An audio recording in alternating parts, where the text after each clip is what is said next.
masina fiarana mamaky baiboly. Atao amin'ny Deutéronomie faharoa amby roapolo indray moa tsika androany fampinana hofitiniko zany zay voalaza teo. Tato moa tsika dia hita fa ny fiainantsika andavanandro tokoa no voasoratra ato satria tsika zao mahita eo amin'ny andininy voalohany eo izy dia miteny raha ohatra ka hitanao ny ombony rahalanao izy mania zany hoe tsy eo zany diso lalana zany dia amin'izay fotoana zay averena amin'ny rahalanao le izy fazatazonina hoe nahita zavatra very aty fa averena amin'ny rahalanao raha sendra diso lalana ny ombony rahalanao. Raha tsy fantatrao izy ny tompony tazonina eny aminao aloha ka raha ohatra hoe tonga ny tompony manao réclamation an'izay zavatra zay dia izay vao amenao anazy le izy. Hitantsika amin'izany ny fiarahamonina teo amin'ny zanak'Israely dia tena mirindra tokoa tsy ohatrany amin'izao fotoana zao tena hoe vitsy raha hoe misy olona hoe mahita zavatra anao latsaka ka hiantso ny anaranao very ty zavatra ao ty fa ny sasany tonga dia mampirina an'iny lasa hoe ny fitiavan-tena zany no mibahana amin'izao fotoana izao fa na ny taloha nge na ny tainombo mivady ka raha tsisy sanaky izay ny fahendren'ny tao taloha hoe tainombo mivady ka tsisy sanaky fa matoy ny mivady ka misy tompony.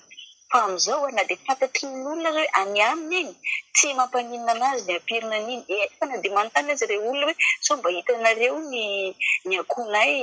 dia tsy hitanay zany nefa le izy mifatotra eo aminazy eo ihany tena mampalahelo ka ny fiarahamonina zany feheziny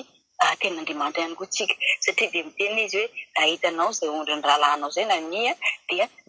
averenany aminazy.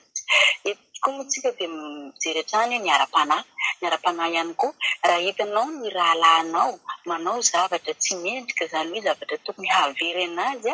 avelino izy teneno izy tsy mety izao ataonao zao rahalahy tsy mety fa tsika efa nanara-dian'ny tompo tsika feheziny tenin'Andriamanitra sao dia mba tokony ovana famindrinao na ovana fiteninao na ovana fihetsika azotsika atao tara mihitsy zay fa ilana fanindrina ihany koa nefa le fitenenana mba tsy isiny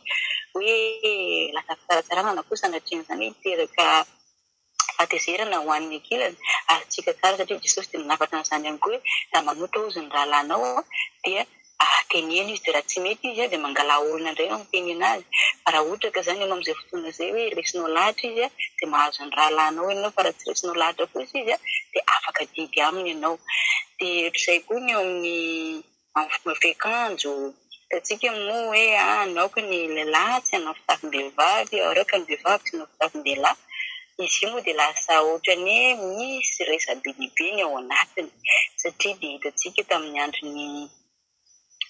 Mosesy raha namoaka an'izay teny izay Mosesy mbola nanao robe daholo izy ireo kanefa na dia nanao robe daholo raha misy ihany ny lehilahy dia misy ihany koa ny vehivavy ary hitantsika koa ambanimbany eo izy miteny asio sondra viavo izy ny lamba ny zoron-dambanao zany hoe fomba fanjairana ny akanjo zany tamin'izay fotoana zay dia Andriamanitra mihitsy no miteny anazy rehefa lehilahy izy dia ohatran'izao na vehivavy ohatran'izao ohatrantsika koa amin'izao fotoana izao misy ihany koa ny akanjo akanjom-behivavy akanjon-dehilahy kanefany manahirana amin'le izy dia izao ohatratsika zao tsika malagasy taloha tsika ny lehilahy manao fitafy malabary ny vehivavy manao lamba ohatran'izay dia ohatrany koa ny tanindrina indray moa manao lamba hoaniny ny vehivavy fa amin'izao nefa efa tsy amin'izany intsony indray ny fomba fiakanjo. Hitantsika koa zao ohatra koa hoe firenena hafa indray ohatra maka ny nigériana koa tsika ny nigériana manao robe daholo ny lehilahy aminazy dia hiteny vetsika manota ny nigériana fa manao fitafiana lehilahy nefa potinina zareo mihitsy le izy zay mihitsy zany ny fomba fiakanjon zareo fa tsy afaka hiteny amin'izany amin'ny lasa ohatra ny mpanao lamody indray zany no jerena amin'izay fotoana izay hoe satria mantsitsika kosa amin'ny vehivavy koa dia misy ny patalohan-dehilahy misy ny patalohan-behivavy tsy efa fermetirany ngasa amin'ny makaiza hoe fa ny fermetiran-dehilahy izy dia amin'ny sisiny tsy haiko menatrio samy gauche à droite dia ohatr'izay koa semizy-ndehilahy semizy-behivavy tisertan-dehilahy tisertan-behivavy dia lasa sahiran-tsaina be tsika raha hiteny ity zany andeha lasa be zany am-behivavy fa aleo angambany dia hoe ny fanahy masina mihitsy no anontany rehefa hiakanjo ianao hoe mety aminao hoe izao fiakanjo izao fanahy masina satria dia araka ny teny manao hoe tsy izaho intsony no verina fa Kristy no verina ato anaty dia ny fanahy masina no anontany io satria izy ireo mpanao lamony mpanao mpanjaitra akanjo zao tsy fantatsika hoe ahoana ny anjairana ity ve zairiny ho an'ny lehilahy ty ve zairiny ho an'ny vehivavy hitantsika koa petera koa na mpianatra tsika hoe iriko ny vehivavy mba hiakanjo miakanjo montina ohatran'izay ka ny famantinana zany samy manana fomba fijeriny izay ihany koa ka nefa ny araka volazako teo hoe izy io dia be dia be ny fampianarana midikidina ary misy mihitsy fiangonana mbola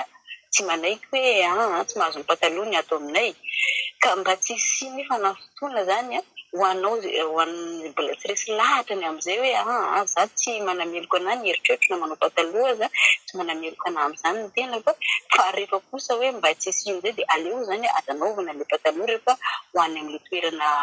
amin'izay fiangonana zay ohatra hoe voasa any ianao ohatra na koa hoe hamonjy fety any mba tsy sy mba hajaina zany ny finoan'ny hafa tokony hipetraka foana zay fanajana ny finoan'ny hafa fa ny tompo no anambara amintsika hoe aiza ny tena marina amin'izay satria izy dia resabe fampizarazara-kevitra ny olona ka samy manana ny fandreseny-dahatra ny any am-poniny tsirairay amin'izay zavatra zay dia eo ihany koa izy mampianatra hitantsika tokoa ny amin'ny hoe fangalaram-badin'olona na lahy na vavy izany izy io dia tena mbola verina any amin'ny bokin'ny Hebreo any Hebreo toko fahatelo ambin'ny folo anga izy zay dia ny teny ny soratra masina hoe ako ozy izy ho masina ny fandriana tsy voaloto dia rehefa olona manambady zany dia tsy tokony hoe hiaraka amin'ny olon-kafa-tsony fa rehefa hoe iny vady iray iny ihany satria vady iray ihany nataon'Andriamanitra amin'ny Adama dia vady iray ihany koa no tokony iarahan'ny lehilahy ho amin'ny vehivavy ito izany ihany koa hoe tsika nahita rehefa mitanisa Paoly ny fahotana dia tafiditran'izay ihany koa ny fijangajangana ny fangalaram-badin'olona izany ozy izy dia tsy mba hita ny tombo zany hoe fahotana lehibe eo masin'Andriamanitra mihitsy ny fanaovana zay fangalaram-badin'olona zay ary hitantsika moa fa raha izao tontolo zao dia efa maika hoe miaraka amin'ny vadin'olona ny tena tiany satria hoe vadin'olona no mahafohy zavatra zao ary betsaka mihitsy ny kristianina mbola tafiditra anatin'izay kanefa ny tenin'Andriamanitra tsika moa dia nahary ny tenin'Andriamanitra foana ny tenin'Andriamanitra dia manjara an'izay hoe fanadalana vadin'olona zay ary endrika fijangajangana ny fiarahana amin'ny vadin'olona nefa ny fijangajangana dia fahotana miantra amin'ny tena ka rehefa mitafiditra amin'izay zany ianao dia manoty ianao ka rehefa fahotana miantra amin'ny tenanao mihitsy izy ary tsara tsara koa ny fahoriana izay ampitondrainao any tokom-bady io satria ny vady mitevitevy miandry ianao nefa tazominao ao ny vadin'olona ary tsara fa valin'Andriamanitra aminao na ny fahorian'ny vehivavy vita maninao iny aza antanin'Andriamanitra anao avokoa zany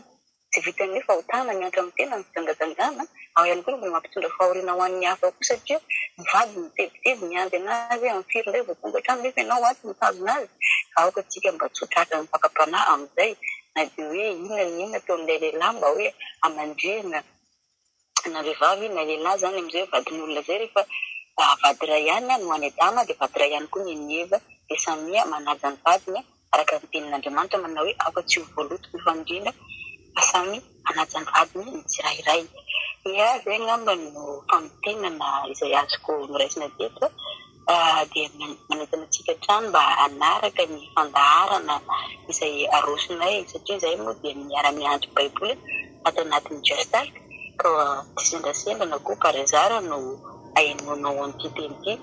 mety Andriamanitra mihitsy koa no miantso anao hoe vakeo ny tenin'Andriamanitra fa ity no gidy ho adika kristianina fa ny kristianina tsy malala ny tenin'Andriamanitra zany dia ohatra noharin'ny Paoly amin'ny hoe mpandova tsy malala ny lovany dia mitovy amin'ny andevo izy ka aoka tsika samy azoto hianatra ny tenin'Andriamanitra dia manentana trano moa zany dia makasitraka anao izay naharitra ny enao koa dia averiko any amin'ny tompony andraikitra ny fitenenana